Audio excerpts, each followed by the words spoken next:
স্টেশনে তোমাদেরকে দেখাচ্ছি স্বরূপগঞ্জ স্টেশনে কি পরিস্থিতি, সঙ্গে থাকো। তো বন্ধুরা আমরা পৌঁছে গেছি, আমরা এই মুহূর্তে এসে পৌঁছেছি বহু আকাঙ্ক্ষিত নবদ্বীপ তথা স্বরূপগঞ্জ নবদ্বীপ ব্লকের যে বহু বছর ধরে ছোট ট্রেনের স্টেশনটা ছিল, পরিত্যক্ত স্টেশন বলতে পারো, এখন এটা ব্রডগেজ লাইনে পরিণত হতে চলেছে। এটাই নবদ্বীপ ঘাট বা স্বরূপগঞ্জ মায়াপুর ঘাট রেল স্টেশন নামে পরিচিত, যেখানে আমি আপাতত দাঁড়িয়ে আছি। এই যে দেখতে পাচ্ছ পুরনো সব বিল্ডিং, এগুলো পূর্বে যে ছোট ট্রেন ছিল তারই ভগ্নাবশেষ। দেখতে পাচ্ছ রেল স্টেশন, এখানে এটা রেলের স্টেশন। চলো আমি তোমাদেরকে ঘুরে পুরোটাই দেখাচ্ছি। দেখো এগুলো পুরো রেলের জায়গা,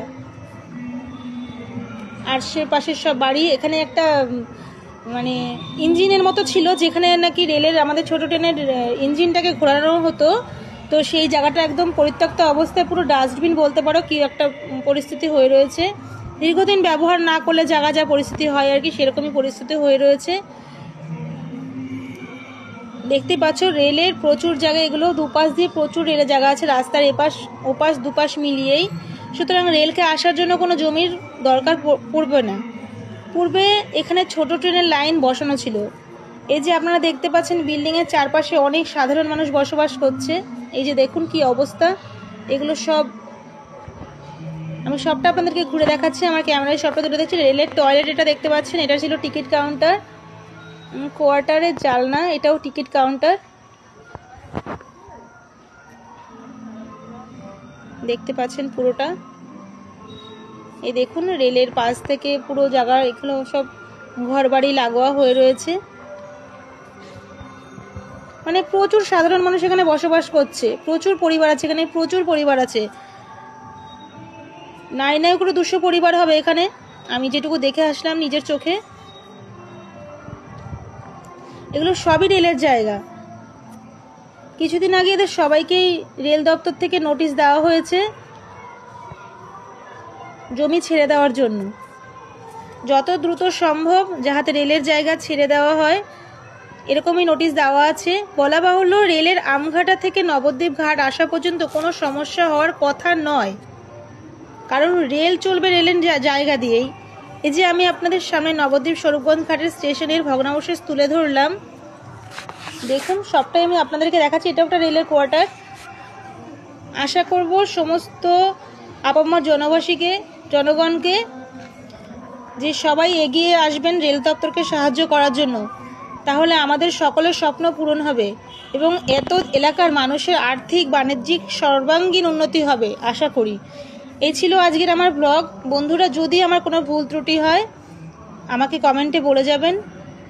দেখুন আমি এখনও আপনাদেরকে পুরোটা ঘুরিয়ে দেখাচ্ছি। এই যে সোজা রাস্তাটা দেখতে পাচ্ছেন, সোজা রাস্তাটা দিয়ে এই যে ডান দিকে যতটা রাস্তা দেখা যাচ্ছে, দেখুন আমি জুম করে দেখাচ্ছি। এই রাস্তাটা দেখতে পাচ্ছেন সাদা, এতটুকু পর্যন্ত রেল দপ্তরের জায়গা।